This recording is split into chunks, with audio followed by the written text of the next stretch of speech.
Oh, can you see me?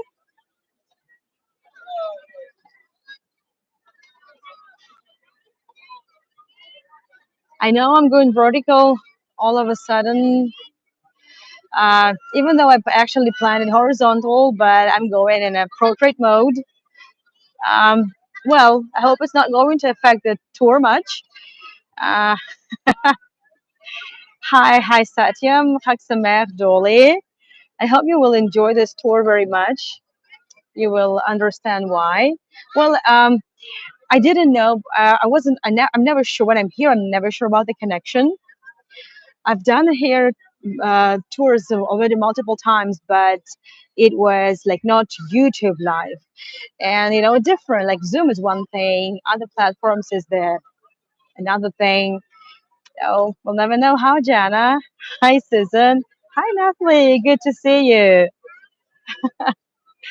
Well, I'm going to reveal my location very soon, but before that, where do you think I am? Haksamer. Hi, dear Ruth. I hope you'll enjoy the tour as well. Hi, Don. Good to see you. Hello, hello. So, what's your idea? So, just whatever comes to your mind, off the top of your head. I'm in Israel. This is for sure. I'm in Israel. I'm standing just next to this strange wall, just to make sure I don't give you any hints. So, but once I switch the camera, once I turn the other side, well, Jalene, hello, good to see you. Hello, hello. Uh, so this YouTube, I for some reason, I don't know, just maybe that's how it's just going to work. At least for this time that I'm using YouTube, not for actually like fully fledged tours that I schedule in advance, and do all the bookings, like arrange the bookings and Eventbrite and everything. So that's a bit different. I use my YouTube, for some unexpected live streams and things like that. At least for now, it might change, and I kind of want to sort of diversify a little bit. Uh, no, Satyam, Beichan is tomorrow uh, in the evening, but today is Thursday, so not exactly. At the modern mikvah. Hi, Sharon. Good to see you. Not exactly, but gazillions of mikvaot is not far from here. Not modern ones, no. Sharon's referring to an old, a mikvah story that I brought up on our monthly get-togethers with sponsors, with my supporters. I sometimes, once a month we gather and I share some, stories. Um, that I find interesting, that I come across, places and people and things I come across as I study for my guide's license. Yeah, somewhere in Israel, exactly. Okay. It's not like I haven't done any tour here, but I haven't done it live for my audience. And I'm super excited because, hold on a moment. Chag Sameach, happy Sukkot to everyone celebrating. I'm exactly where every Jew of the world is supposed to be on a Sukkot. And I am super excited to take you here on this holiday and, show you around. Yay, Western Wall Plaza, exactly. Super excited to show you around. Well, those, of course, many of you know the area very well, especially, Dorley, Ruth, Sharon, of course, has quite recently been here. But in general, to be here on a special celebration, on a special time of the year, I think it's like, doubles the fun for sure. Hi, Charity, good to see you. This live stream is I'm going to say this video, the recording. I will definitely be sharing it. Hopefully tomorrow it will come up, in my recordings. So let's not waste time. And we are by the Kotel Amarav, by the Western Wall. the Western Wall Plaza in Jerusalem. And well, it's just as I said, this time of the year, Sukkot, on the week of Sukkot, uh, this is a very, very special place to be for every Jew. And I'm not Jewish, but even I feel like very, very special being here. And I see so many people, they're festive, they're joyous. Many of them are wearing white clothing because this is what the Jews would wear on holidays and Shabbat. And uh, I smell the citrus because of the etrog. I will explain what it is. If you watched my tours last year, so you don't visit often. All I understand, yes. So it's well, it's good. It's sort of I'm helping you, follow the commandment, right? One of the mitzvahs. Um, okay, let me. I'm not sure about the connection because, well, when there's so many people, well, you never know what to expect, and so many people are using of course, the network and Wi-Fi and whatnot. But let's see how it works. Yeah, and it always happens like this. So when you live not far from a certain like important site, be it a museum or even like a holy site, it's yeah, you don't really get to visit it very often. I understand myself now. I'm saying myself that I'm telling myself I should have visited Hermitage even more often than than I used to, and it was like on a weekly basis, even in the pandemic. So yeah. So what we're going to do now, I'm going to share with you some stories about the Sukkot. Of course, well, those who who know what it is, please bear with me. I'm not going into many details, but I just want to share this festive atmosphere around. And I've already done a tour, virtual tour on my Zoom, about the Western Wall Plaza and also the corner of the Western Wall, the Southern Wall. So it's very, very important sites, and not only for Jews, also for Christians. Very, very important places because this is where Jesus himself walked. This is where Jesus himself would visit the temple, for um, well, last time in his life, it was in his earthly life, it was for Pesach. So there's well, I'm actually standing to the spot, uh, well, equally important, well, like in general, the Temple Mount just behind the wall is equally important for Jews, Christians, and Muslims, so the three monotheistic religions. But obviously, so the Western Wall, just the wall, it hasn't always been, a holy site for Jews.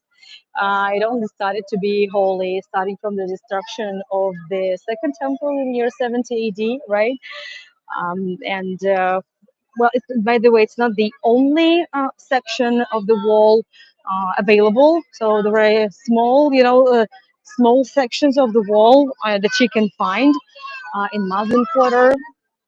And well, let me see if I can zoom. Yeah, I can zoom in. If you have any questions, please feel free to ask them. I'll try to answer as many as I can. So as you see the number of people over there, and it's only getting more. Uh, on an average day this time, and it's like 7:45 p.m. Jerusalem time. It's not exactly like that, but because it's Sukkot, because it's the festive week of the year, month Tishrei, according to lunar calendar. Of course, we're celebrating to the Jewish holidays are celebrated according to Jewish calendar. So that's why well dates shift every year, not significantly, but still. Uh, Sukkot is celebrated in the fall. There's also a reason for it. And of course, so as I said, it's pilgrimage holiday, and this is the time when Jews come together. There are three pilgrimage festivals in Judaism, and this is just one of them. Let me take you a little bit. So the other two are Pesach. Well, the one that the Exodus from Egypt is commemorated, or sort of celebrated, we can say. Um, Let me take you a little bit. Not, it says you can't enter from here, but I can come a little bit closer to film. Please let me know if the connection is okay, because well, you can never say, but I hope it's okay. I hope you can hear me and I'm not streaming to nowhere.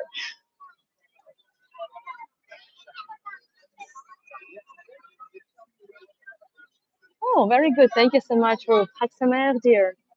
Haksamer. Great. Thank you, dears. Thank you. So another pilgrimage festival is Shavuot. This is the festival that celebrates the giving of Torah to the Jewish people. And the third one is Sukkot, the festival of tabernacles. We will, well, speaking of tabernacles, let me quickly zoom it out first and show you something over here. So I'm planning to take you also from here to the Jewish quarter per se and show you some tabernacles, but a giant tabernacle is actually here. Of course, how can you do without the tabernacle in the western wall, a plaza? So there you go. This is a giant sukkah tabernacle. So Sukkot basically means tabernacles. This is the festival of tents, of shelters. And let me come a little bit closer. It's nicely adorned, but in general, it should be. Well, there are certain rules that apply, and you will see as we also cruise around the Jewish quarter. So normally the sukkah should have the tabernacle should have three walls. They should be quite well. They should be modest. You can decorate them, but basically three walls and a roof on the top. But it should be the roof, made of. Well, let's say the most, widespread would be the palm tree branches, and it should be like you should see through them. You should see the sky through them. And this is the time of the year when it's the Jews with the Sukkot, they commemorate, the times in the desert, in the wilderness. On the one hand, on the other hand, even though you are exposed to nature, you are exposed to the to elements. On the one hand, on the other hand, you're provided shelter by God, and you appreciate that. So that's the idea. This is the idea to connect, with the experience of your ancestors, of your forefathers, in a way, and.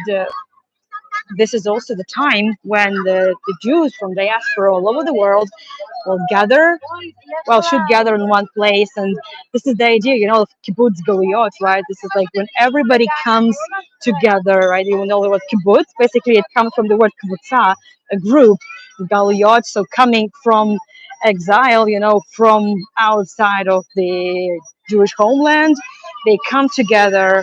So, and this unity is. It's crucial, for the understanding. It's a delightful and moving holiday. Yes, absolutely, Ruth. And it's a joyous holiday. Joyous holiday. Just about an hour ago, I gave a virtual tour to a company, and I think I used the word joy. I don't know, maybe 50 times, maybe even more. I should have asked them to count. Um, yeah, I should have done that. So let's see how many times I'm going to do it this time. Let's see. I'm not going into details about the Western Wall per se, because I already shared a lot in my tours. And if you want to see the recording, just let me know. You know how to connect with me. AnnaYourGuide.com is my website. Please follow me on my socials, and on my website you can find all the ways to connect with me.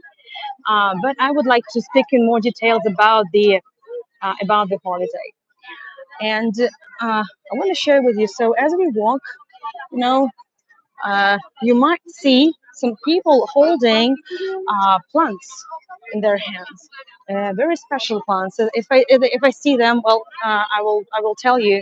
Well, like the gentleman over there, he's holding it like it's all. Normally, it's packed in a plastic bag, because they're really, uh, they're fragile, and they're like natural plants that are all they all come together. I want to share with you something. On a moment, I want to show you an image. So basically, what I'm talking about now is this.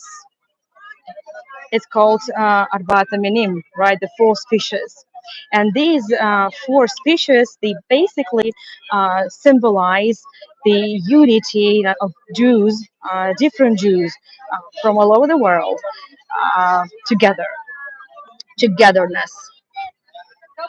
And let me explain in a bit more detail what I mean. So what we see here, there you go. The etrog, lulav, adas, and arava. Etrog is a citrus fruit, and it's so smelly, and it has both taste and the smell. So it represents the Jews that both, know Torah, they study Torah, and they just possess good deeds. So they're good, they are. Fulfilled, self-contained in all these ways. So this means just this symbolizes one people. Lulav, palm tree, it's connected, of course, with the date. So they have the taste, but they have no smell. So they have the knowledge, but they don't possess good deeds. The adas, the myrtle, it has smell but no taste, so no knowledge, but they are good people and do good things. And arava, which is a willow, it has neither smell nor taste. So this is the symbol. This just is, this stands for it symbolizes those Jews that don't really study Torah. They're not really religious. They just go about everyday life, and they are also Jews.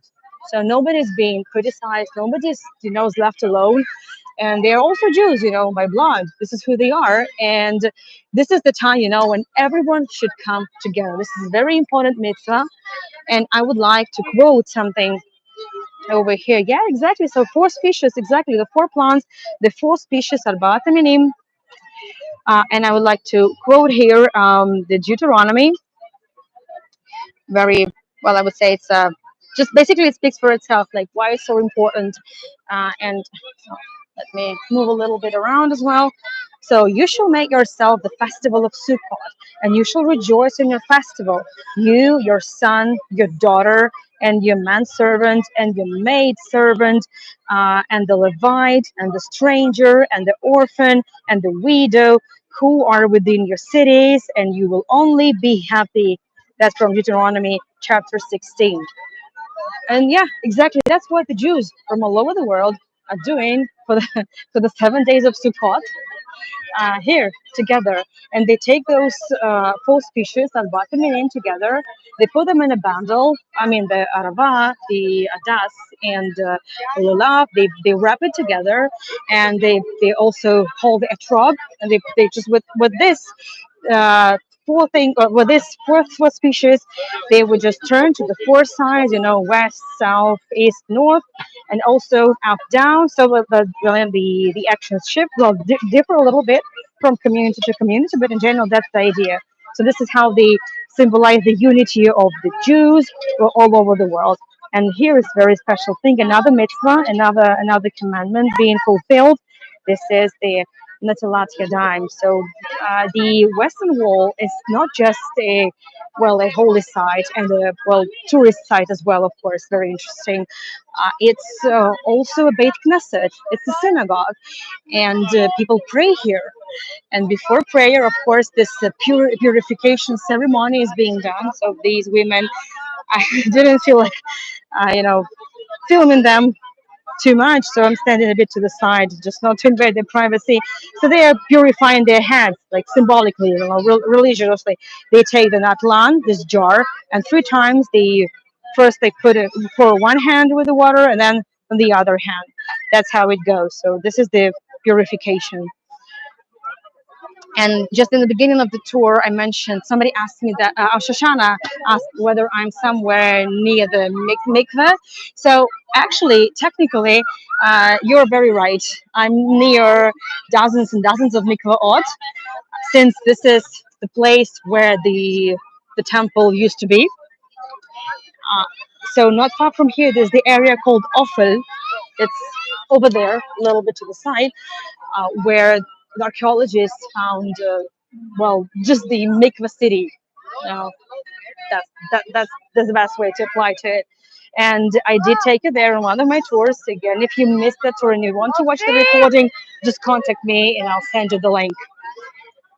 So we've just seen a man uh, passing by, in a Stremel. I hope I pronounced it right. I don't speak Yiddish, but it's, well, I hope I hope some knowledge of German also helps. So this is, of course, this is just the outfit of one of the Jewish group, like Orthodox Jews, and they wear these hats, extremely expensive, by the way, fur hats on very special days, and well, of course, this is a very special time of the year for them. And the Sukkot is a week, right? So the 7 days, and the last day of Sukkot is even more joyous, even more important. So it's called Simchat Torah, and well, this is basically when the Jewish year is actually over in terms of, the Torah and like the Jewish life. It's basically all, depends on Torah, and every or the entire year, a certain portion of Torah is read, and exactly on that day, Jews finish, reading Torah, and then they begin again, Bereshit, right, from the beginning again. Uh, that's how it works. And this Simchat Torah, so Simcha means joy. I don't know how many times I've already said that. So it's the streets, the synagogues, and the praying plaza is going to be filled with people. Torah scrolls would be taken out, and people will be dancing with them. Oh, it's just gonna be super fun. But I'm happy I'm not here on that day because I don't think it would have been able, to do the tour in this area on Simchat Torah. Well, as I said, I'm not going in much into details, of course, of the history of the wall. But well, just a few things I'm going to mention is right behind the wall. You see the dome. This is the Dome of the Rock, and over there you see the minaret of Al-Aqsa Mosque. The dome is already in the dark. Well, a little bit you can see over there. This is the Al-Aqsa Mosque. So the Temple Mount is under control of a Waqf, the institution that is in charge of Muslim holy sites. But doesn't mean you cannot visit the Temple Mount. So this passageway is exactly how a non-Muslim can visit the Temple Mount every day. In the morning, there are certain hours in the morning, and also there's like 1 hour time slot in the afternoon when you can visit the Temple Mount. Of course, except for the Muslim holidays. Also, Friday is very busy, so I never go there on Friday. But apart from this, the entrance to the Western Wall is free. It works 24/7. You could visit it on Shabbat and like, well, so over there, you see, that's the dome, and that's the dome, and from here you can clearly see that there are some differences in the in the bricks in the walls, like everywhere. So from top there, the bricks are small, and the lower we go, so the different sizes of the bricks would be. Well, as I said, Israel and of course Jerusalem in particular is a huge like a phyllo pastry comprised of multiple layers of. They basically indicate different historic periods in the life, of the Holy Land. Well, depending on which period, right? So now it's time to go, and I would like to take you to the Jewish quarter. I wish I could take you along on a live stream tour to other three quarters of Jerusalem Old City. I'd really love to do this, but I cannot because there is no connectivity there. It's Old City, and okay, let me pass through. I'm leaving the area, and there is no connectivity at all. Thick walls, narrow alleyways. So that's why I do pre-recorded tours. Doing live stream tours is my favorite. This is what I love the most, even though it entails like, a road, efforts and everything. This is the best thing ever. But only in the Jewish quarter, I can actually take you on a live tour. And I will explain a little bit later. So as you see, more people are coming, and this is not going to stop 24/7 throughout the Sukkot period. It's like this. Of course, there's a lot of police.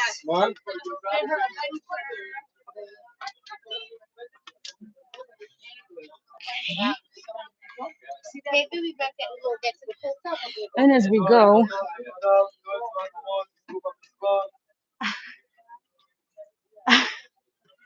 oh, let me help. They dropped. אדוני, סליחה. שנפל. טוב, הנה. נפלה. Good to see. Happy to join. Adriana, good to see you. Hi.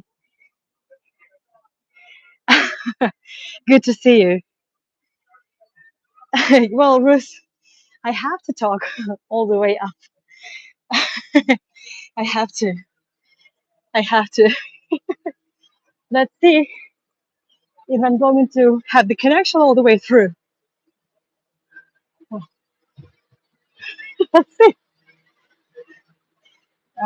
The situation seems to be coming up often. Yes, Adriana, this is the problem. Really, it's like the issue that's been bothering me a lot. Like I know that in order to actually have, like to schedule like everything properly and to set things up properly, you need to, do certain things. And I do certain things, but it doesn't work. I still have vertical mode. I still have it, and I cannot do anything about it. Oh, look at this! It's a tower scroll.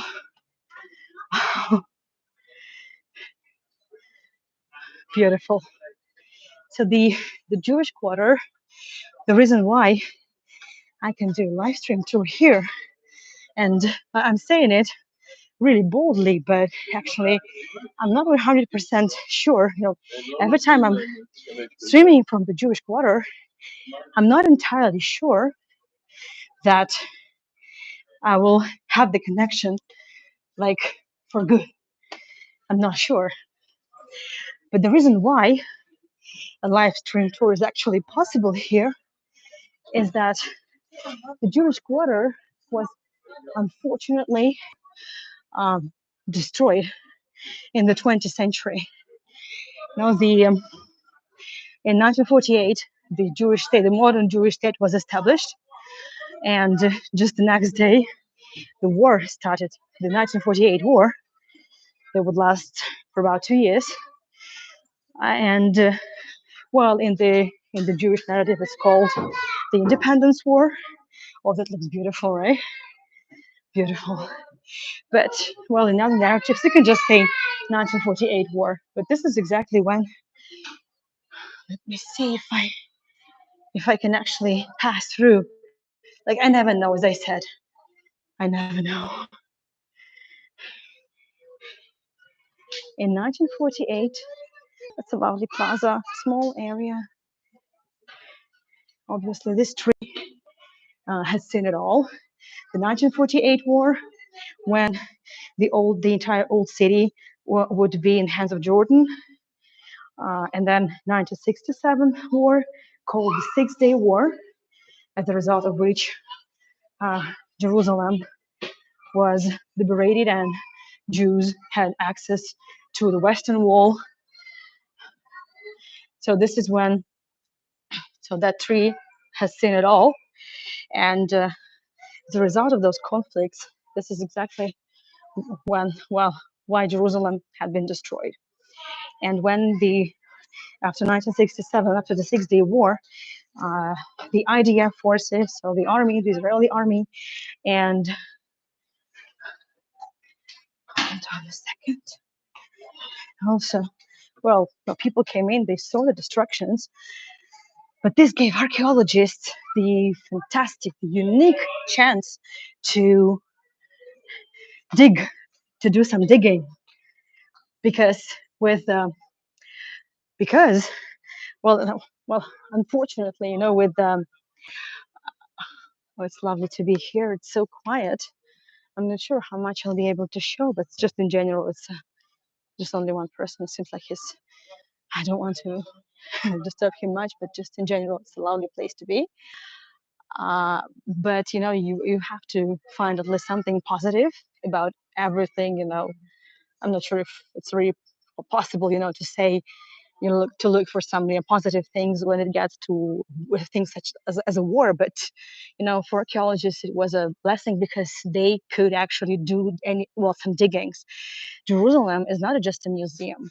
Well, what I'm showing now, it's probably exactly contradicts what I'm showing, contradicts exactly what I'm saying in a way.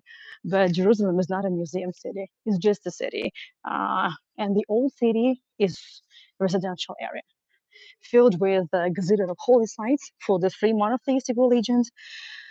But um, people live here in general. That's why archaeology is very complicated in Jerusalem, very complicated. And obviously,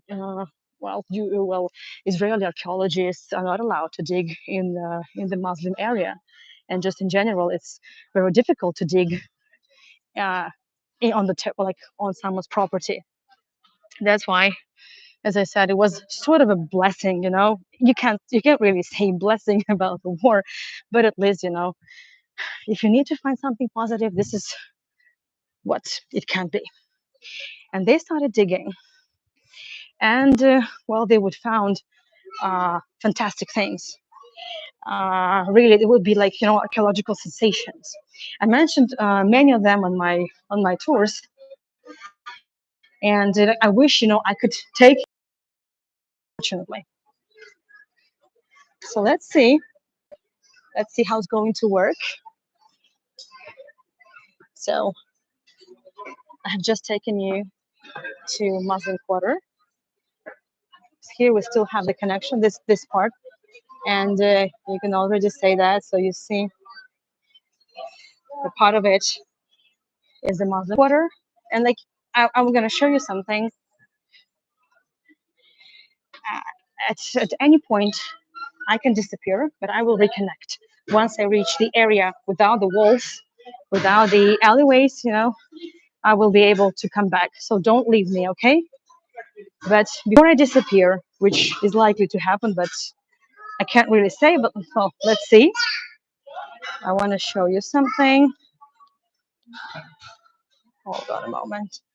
So this is the map of the old city of Jerusalem, which is just 1 square kilometer in total area. So really tiny. But again, this side has million holy sites per square millimeter. Let's do it like this in millimeters. Uh, and you see the four quarters, the Muslim quarter, the Christian quarter, the Armenian quarter, and the Jewish quarter. And also the Temple Mount, you see, it really stands aside. It's different. I mean, nobody lives there, but that's how it works. And the Jewish quarter is the smallest, and streets of the Jewish quarter really connect, with the Muslim quarter and also with Armenian quarter. But does this mean that, like historically, Jews, Armenians, other Christian communities, and the Arabs lived only in these quarters? Of course not. And nobody can actually say like how things were because we don't. How exactly this worked for a number of reasons. Well, first of all, in the Ottoman times, well, take a look at that. Just take a look at that. Look at this. There's no connection there. I'm not going there. I don't want to risk, losing you. But just in general, well, take a look. Look at this, how thick the walls are. And of course, this is the most peculiar architecture.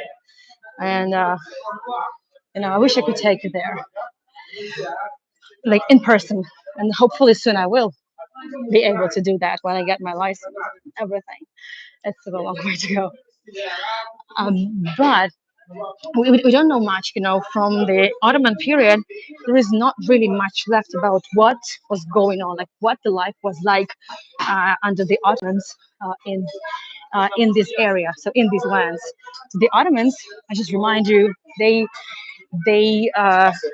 owned the Holy Land from 1517. It was under their control from 1517 to 1918.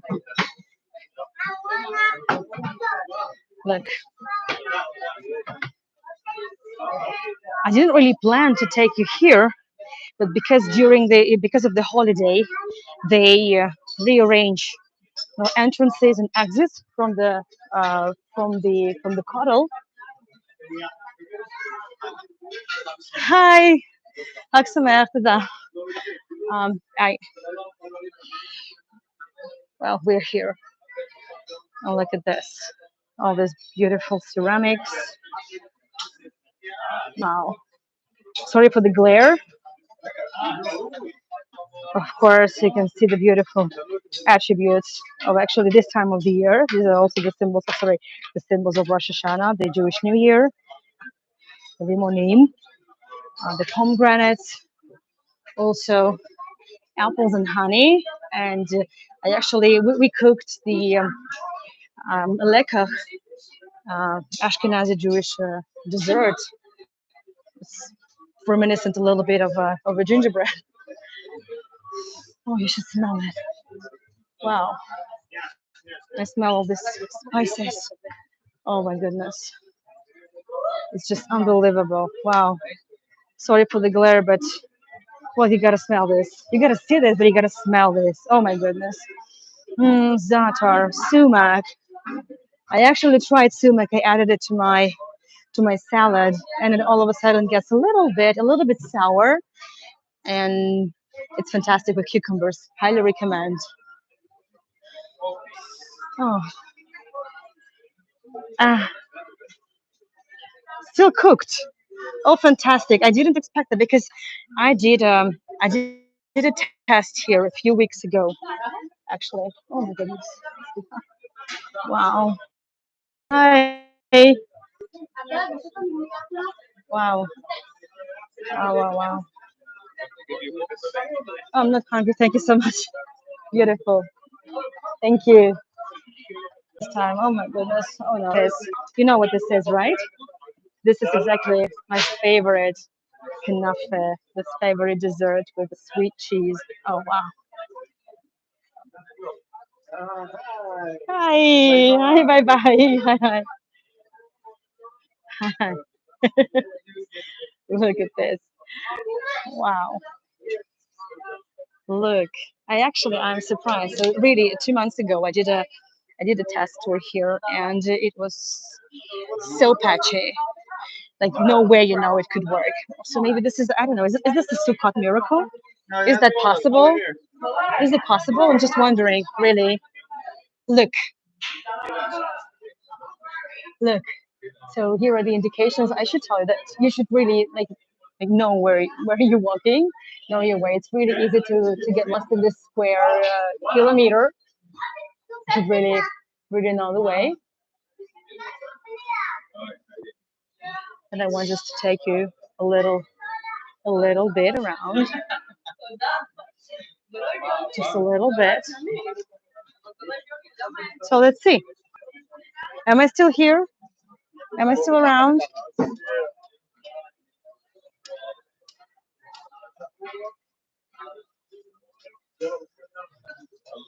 Hmm.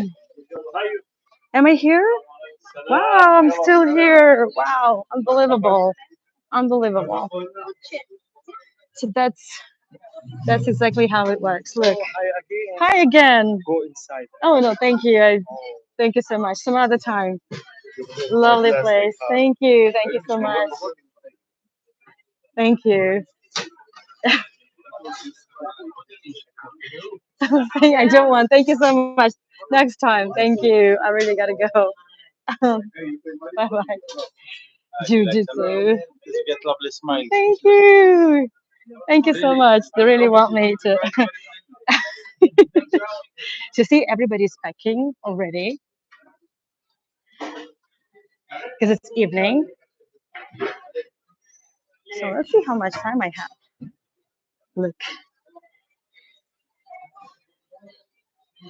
let me go through the questions. If there are any, please feel free to ask. Yeah, exactly. Loud and clear. Wow. You want to shop there? Yeah, jiu-jitsu, exactly. So let's see. Hi.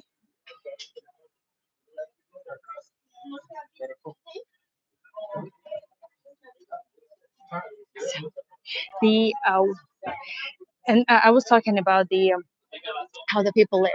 So let me get back to this. And we don't know exactly what had been going on in these lands for a number of reasons. There's not really much information. The Ottomans themselves didn't really live here. They own these lands. Look at that. Look at that.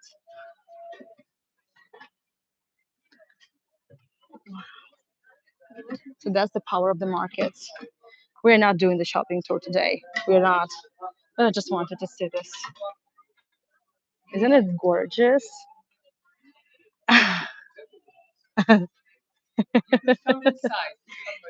Oh, thank you so much. I'd love to. I'd love to. Actually, I'm Ala Khadasha. Yes. אני מרוסיה. כן. אני מסתדרת. ואני פה בגלל המלחמה. וואו. תודה רבה. תודה רבה. אני מקווה. אני לא רוצה לקנות, רק רוצה להצטלם קצת. תודה רבה. מקום יפה. יפה מאוד. תודה רבה. Look at this patchwork. I want to have it, but I can't afford it.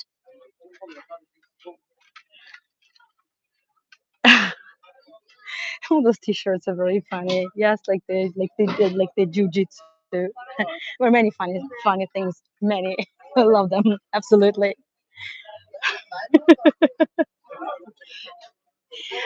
And so the Ottomans owned these lands. So just walk in the old city. Let's just walk because I'm trying to find a connection with the widest roads possible. Because well, I would always like lose signal in the narrow ways, with the like really thick gates, like thick arches. So let's see if I can take it through the old city at least a little bit.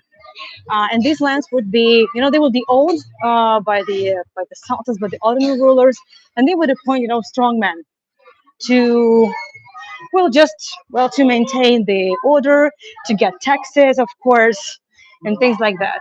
So what we know is basically, from the strongman, from the books, from the also the taxes. That's it. So we don't exactly know how the population would be distributed, throughout the Ottoman rule. Of course, the shofars, they are yeah, beautiful ones. From here. Yeah. Just a beautiful shofars blown on Rosh Hashanah. Well, on the New Year. I talked about it when we did the cooking tour. Beautiful shofars. Okay. So actually, with Sukkot and the Simchat Torah, it's like all this, the Tishrei is a month of celebrations non-stop. So it would be actually over, and then there will be some regular downtime, till Hanukkah. Dolly, am I fluent in Hebrew?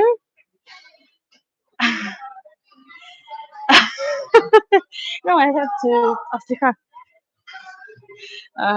Well, I have to get by. So yeah, I picked up some words. Yeah, I picked up some words. Sure, I've been here for a year and a half, so Yeah, I have to learn some Hebrew. That's true. So what I was talking about, all these, beautiful things, all these beautiful goods, it's just unbelievable. Okay, so let me show you. Well, I'm afraid to go there because there I know is going to be, you see, the low ceilings and narrow alleyways. So let me try the Jaffa Gate and the St. James Street. Let's see how it works. So we need maybe another 20, 25 minutes, and I'll be able to take you to the Jewish Quarter for a little bit. So, but we need to enjoy some more beauty. So bear with me. So shops are closed.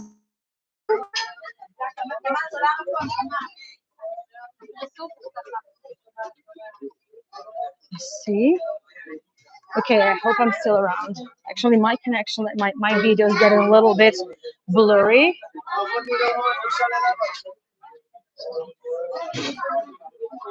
Oh wow, what's going on? Well, I hope. Oh, thank you, Ruth. Good. This is getting a little bit blurry for me, but I'm not sure if it's the same. Um, so this division into four, into this like four quarters, would like officially like stick only from the middle of the 19th century, like when the status quo for religious sites, especially on Christian sites, was finally established by the Ottomans to maintain, the rules, the order. So we are now in the area with the good connection for sure. Like it actually has been fine all the time, surprisingly. But I need to take you to the Jewish Quarter. So we are going to do it from here. So I will get back to this thing, but I'm in the area next to the Jaffa Gate. The Jaffa Gates are there. I haven't done the wall tour yet, but I will. I promise. So the Jaffa Gate is one of the most popular entrances to the old city. It's also really convenient. It has the parking lot in the shopping mall, so it's really good. What we're looking at here, well, this is by the way, just a few months ago, the Tower of David Museum was opened here. It's not like King David had any tower here, but what it is believed that the fortresses of Herod, one of the fortresses of Herod, was actually so it could have been here, and archaeologists actually do have findings from Herod times.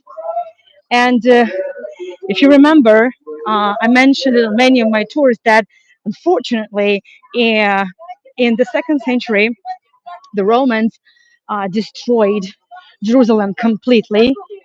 So in the year 70, they destroyed the second temple, and then uh, uh, after the Jewish revolt, like the Bar Kokhba revolt, the Jewish revolt in 130s, uh, so Common Era, this Jerusalem would be destroyed completely, like from scratch. Like they would have to start from scratch, and so there was nothing here. There was absolutely leveled, and then the Romans would build a new city, Aelia Capitolina, the pagan city, and so nothing would remain. That's why it's also incredibly precious, just to find, Herodian stones, because this would mean that this is, the Jewish past of Jerusalem, and this is why the Western Wall is so precious, because it contains also the Herodian stones. Since Herod the Great rebuilt the Temple Mount and rebuilt, extended, revamped the Second Temple. Well, this would be used, of course, in the further times later on. We also know the Crusaders, and of course, in the modern walls of the old city of Jerusalem is the product of the Ottoman times. And you know what? It's like you're extremely, lucky today like super lucky because you get to see actually several quarters in a way. So we've seen part of the Muslim quarter. We've seen and we will see more part of the Jewish quarter. Mm, beautiful, beautiful rugs, beautiful works. And now we are on a in the Armenian quarter, in St. James Street. This is where the connection is usually very good because, as you see, there are no arched uh, alleyways, and you have much space. So this is the quickest way to reach the the Jewish quarter if you're still not in the old city and you're just entering the old city. So this is one of the quickest ways. I like St. James Street because it has some really as well that it's Armenian like workshops, some beautiful.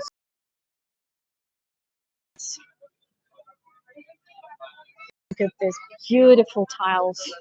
There's also a tile workshop. Well, it's closed now, but Armenian tavern.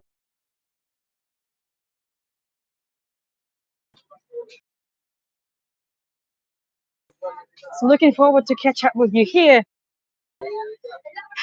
once I get my license. Yes, Anna, everybody does. Yes.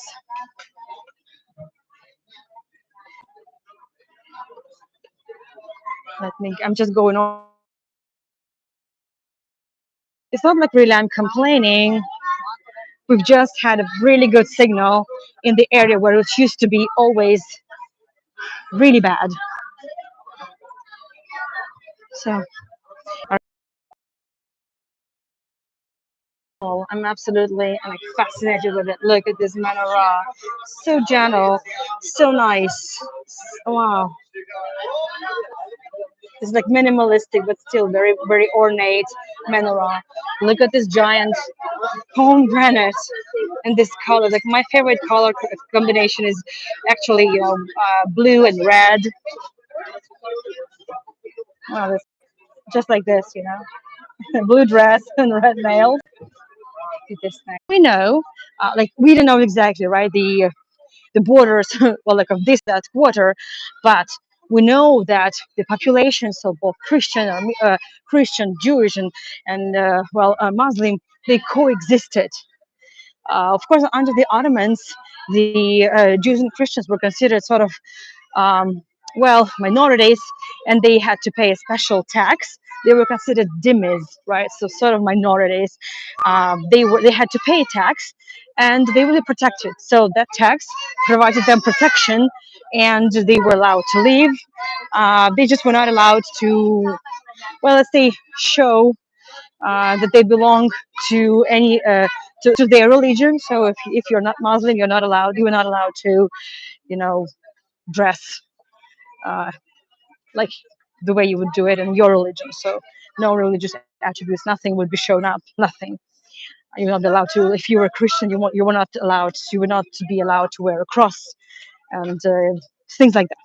That's how it was. But still, it was coexistence all the time throughout the centuries. As of speaking of Armenians, so since we are still in Armenian quarter, but we are very close to the Jewish quarter. Well, speaking of Armenians, well, Armenians actually were the first nation, Christianity, and we know that the Armenian Christian community has been here for at least 1,000 years, uh, and even more. And of course, the in the beginning of the 20th century, uh, due to the genocide of Armenians by the Ottomans, well, Armenians would have to flee a lot. And later on, of course, Armenians would also come here. And the Armenian quarter is now really big.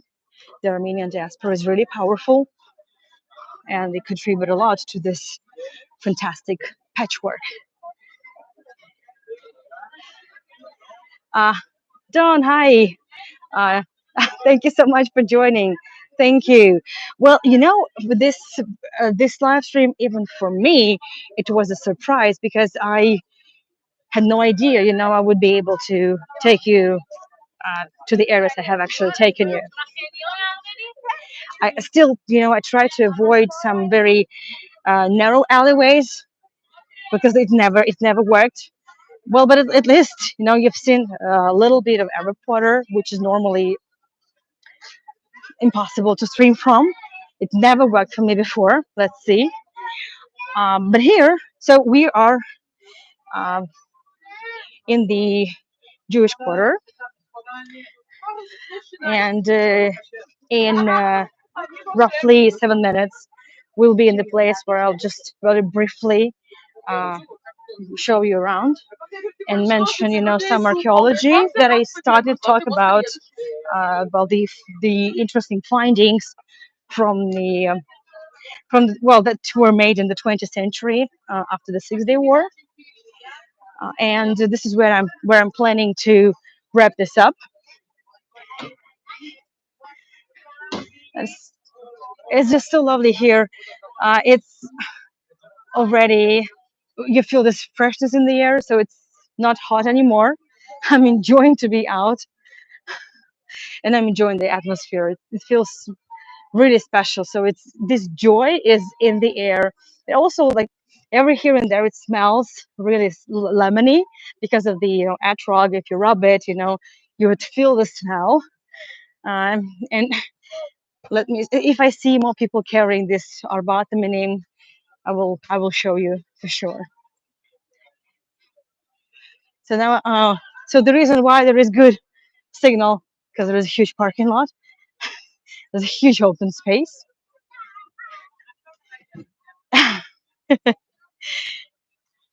So it should be fine now, and it's getting quieter because so it's already long after sunset.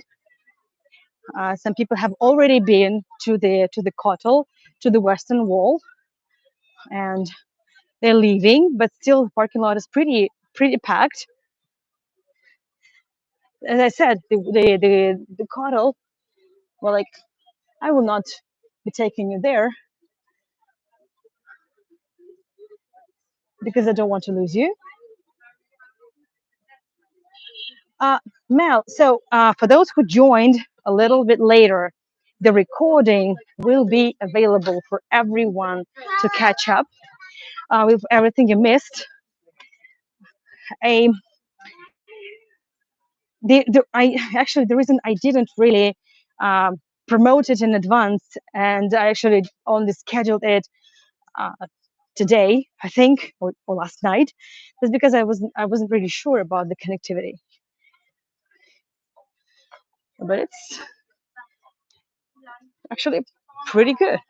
So you will be able to catch up with the recordings, with the recording, I think, well, tomorrow or around tomorrow. We'll see. Look at that. So, and like this, as I said, the Jewish quarter area,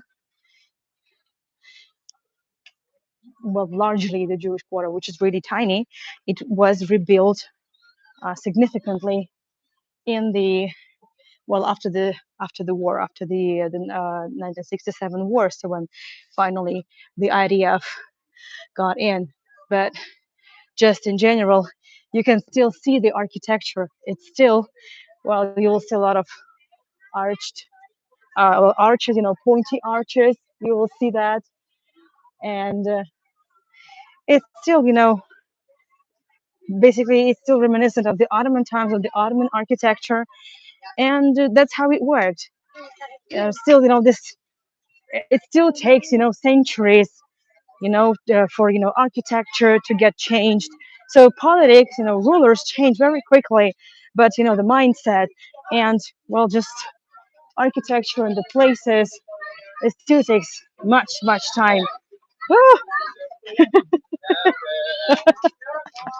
okay, people are enjoying themselves.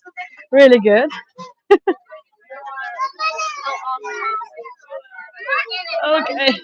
So families are leaving. Kids need to go to bed.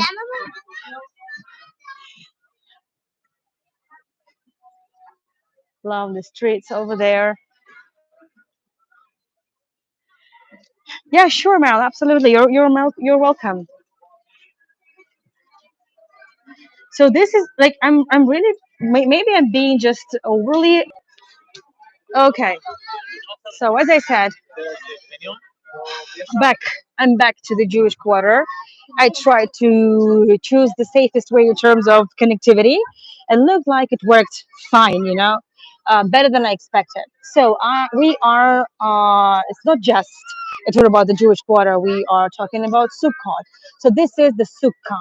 Well, the roof of the sukkah. And as I said, a sukkah should will normally have three walls and have this see-through roof. Made of some you know like dried leaves, like palm tree branches or some hay or whatever. So something, natural that you picked up from the field or somewhere. And am I here? Am I actually here?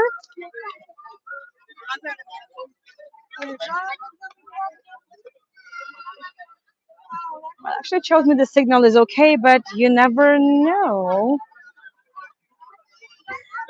So I just wanted to show you a few photos. Yay! Thank you, Natalie. Very good. So I just before the tour, actually, I came to Jerusalem very, very like early, really in advance to take some photos as well, and to also to check the connection. But as I said, you just really can't say. So the area where we are now, we are looking at one of the discoveries of the well of the post Six-Day War archaeological digs. This is the Byzantine times cardo. It's more than 1500 years old. This is the main street. So the cardo is the street. Actually, it comes from the Roman times, but well, we're talking about, of course, the Byzantine period when it was constructed. And this was the street that would be the main street of any Roman city. And this would stretch from north to south. And it's like really much lower than the modern times level, which is fine. So this is uh, the proof of like how many centuries have passed, between us and the Byzantine cardo. That's what it looks from the other side. So this is a sukkah. Exactly on the Byzantine cardo, the sukkah is placed, and people just hanging out there. They having meals there. That's it. So sukkah is something very, very simple, very simple. And it's just I find it absolutely fascinating that area, cardo, and I want to show you just a few more images before I wrap it up. So of course downstairs there is no connection. Unfortunately, the Byzantines and the Romans, when they built their pagan city, and then when it was turned into a Christian city, the Byzantine times, they had really bad Wi-Fi, like horrible Wi-Fi, So they had zero connection there, and they still have zero connection there. But they did have really good trade, and we are. So this is the photo taken from below. Hi, Michaela. Better late than never. Happy birthday. Hope I getting it right. Did you have a birthday just yesterday? I might be confusing something, but it looks like. Yeah, Cardo is like is brought back to life because Cardo used to be a very, very busy street with lots of shops there. One more photo that I took just before the tour. So there used to be shops. All those arches over there, they used to be shops. This was exactly the shopping street, just like we've now seen in the Arab Quarter. So it was just the same thing. So everywhere there used to be some, workshops, and the trade was bustling trade, and now just people there, and in exactly in the section. In the Jewish cardo, there are like all these, artists' workshops and galleries there. This is the area where there is never a connectivity. Took this photo a few hours ago.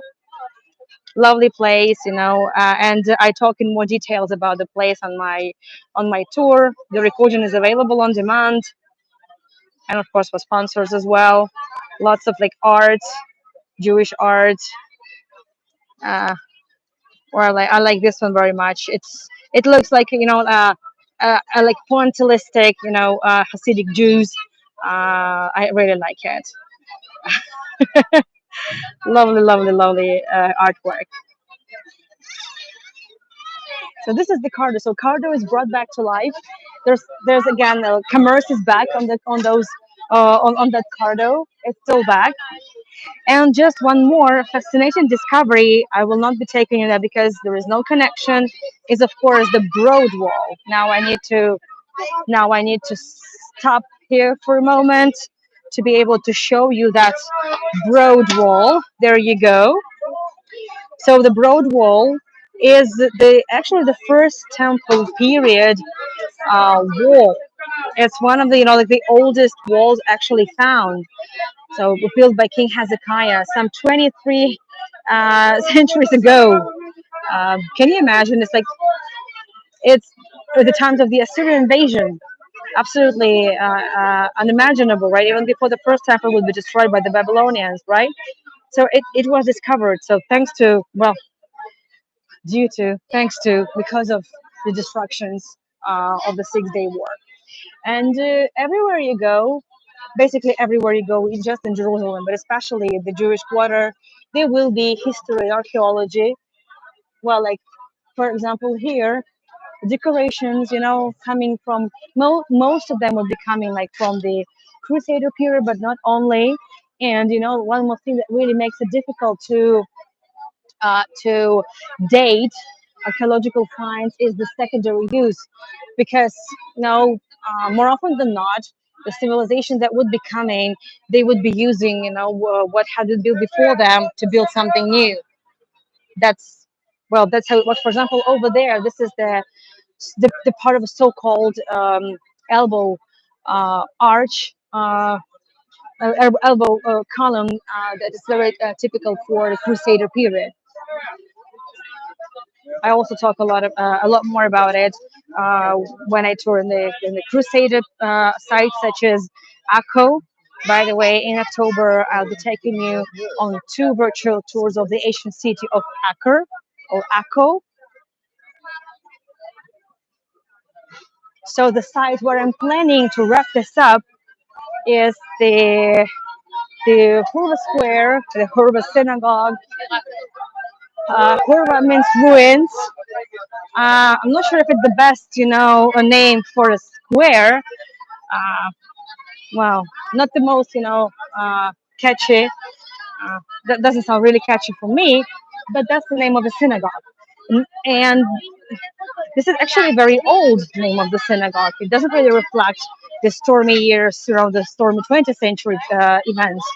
No, the first synagogue appeared here was built here on this spot in the early 1700s by a Hasidic community coming from Poland, like the 1,500 people altogether coming. And they purchased the land, like they loaned the money from and they purchased the land from the Ottomans. They were like, given a loan, and they promised to pay it back like in the long run, but eventually they didn't have money to pay. And the Muslims destroyed the synagogue because it hadn't they didn't get money for it.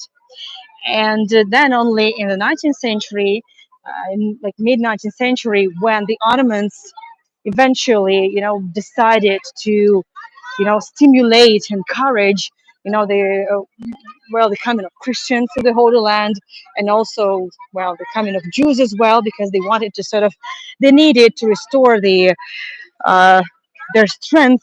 And this could be done with also with a lot of money coming from Christian communities and also Jewish communities. So all empires in this or that period, they start to get weaker, and that's also happened with the Ottomans. So that change, of course, gave them some extra time, but not for long. But anyway, so in the 19th century, mid 19th century, the Jewish community managed to pay the debt and then rebuild the synagogue. And that synagogue would be destroyed only in the 20th century. And for a long time, like after like 1967, there was actually no synagogue at all. I want to show you what actually there was. There was just an arch. And you see that, like, so this, what used to be here, just an arch, as the memory of the past. And now you see that's the arch, but the synagogue is back. It was restored about a dozen years ago, and there's another synagogue not far from here, also being restored at the moment. On my tour, they took you to the four Sephardic synagogues. Also, the recording is available on demand and for sponsors, so you're more than welcome to catch up with it if you're interested. And just the last thing to talk about, and then I'd like to wrap it up. I need to still a long way to go home. This menorah over there, I actually like it very much. Oof. I find it very symbolic. So there is this menorah, the very important like attribute, like well, the menorah used to be in the temple, and when you go to Rome, and if you've been to Rome, there is a triumphal arch of Titus, and actually there's hewn the episode when the Jews, the enslaved Jews, uh, come to Rome, and they bring the spoils from the second temple that had been destroyed, and the money and all the gold and everything that had been taken from the temple is believed to have been used for the construction of the Colosseum. And I find it just symbolic that this new menorah that was placed here just some years ago as a symbol, of the hope, of the restoration of the temple, and the return of Jews to their historic homeland. It's then just next to Sukkot, so the Sukkah is here. The synagogue is back, the menorah is back, and the Sukkah is here. Well, it's a huge one. Um, I can show you just a few things over there. I don't mean to like again invading privacy. This is sometimes it really feels weird, but I'll just show you from a side, just a little bit, just for you to see what it's like. Really, nothing special. It's just decorated. Well, sometimes sukkahs are decorated with tinsel and something that is like very typical. For Christmas, for New Year, and Christmas, tinsel and stuff like that. But there's no even decorations there. So just a very simple see-through ceiling, roof, not a ceiling, a roof, and the walls. That's it. And the separation between the women's and men's section over here. You can pray in the sukkah, so you can consider it a sort of a synagogue. Well, in this case, but in general, you just should be spending your time in sukkah. Some people would even sleep in sukkahs. Well, it normally applies to men. It depends. But the idea is that the food should be consumed there. Well, you see, some lights, some tinsel over here. So I'm Christian, and if I want to decorate my home, with stuff like that, I should buy all this stuff in September. This is when it's cheaper because then it's more rare to find. Like it's a bit more difficult to find, and it's a bit more expensive. Well, that's the thing. So nothing really extraordinary, I would say. Very modest, because the idea is just to commemorate those times, when Jews lived in the wilderness, in the desert, and of course, there were no penthouses there, just tabernacles. So you're in the wilderness. On the one hand, you're exposed to the elements, and you are at the mercy, of nature and God. And on the other hand, well, you are given shelter. You are protected by God. That's exactly what it was. And since it's here, we're in the Jewish quarter, and yet there is a mosque here. So the legend has it that in around like 16th century, around that time, there used to be a Jewish boy who had well, like speech impairment, like he was staggering or something, and his community, the boys in his community would mock at him, like laugh at him for this, and he got so mad at them that he converted to Islam, and his mom supported her son, and she said to those Jews that had been mocking uh, at him that she told them to build a mosque where they used to live. And since that mosque is here, so it gives us some understanding that historically Jews, like back then in the Ottoman times, they also had been living in this quarter. So hence, so we can say that this division into quarters started not in the 19th century, with the status quo um, regulations, but before that. But of course, as I said, so mostly everywhere you go in the old city, you already see the Jerusalem, like starting from the second century Common Era, when the Romans rebuilt it into a pagan city. Very few places, and mostly underground. This is exactly what I did when I took you on tours of Via Dolorosa. I think there were like 6 episodes. Um, this is like if you want to see that, let's say, uh, Jerusalem of times of Jesus, or like before Jesus, well, depends on like what you're interested in, right? So then you should go underground. That's why my tours of Via Dolorosa, to actually, well, as you walk, in the times of the places where Jesus is believed to have walked, well, according to tradition, you actually need to see some places of Jesus times, and this is where you need to go downstairs. That's why it took me 6 episodes to walk you through Via Dolorosa and of course to the Church of the Holy Sepulchre. Well, this has been it. It's been uh, quite a trip, quite a walk, and thank you so much for joining me again. Like, this is a surprise. I didn't really expect the connection to be that good, because it used to be much worse than that. So this tour is going to be available, I think tomorrow, maybe a bit later. Thank you, everyone.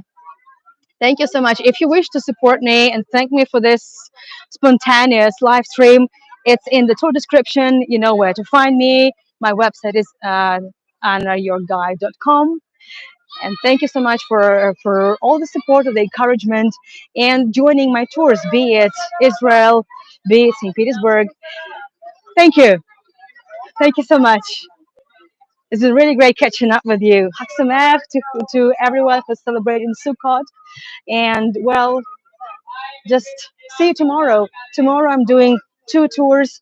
I'm taking you to Beishan, so ruins of a huge Roman city, one of the 10 biggest Roman cities, by the way. And also I'm taking you to St. Petersburg virtually.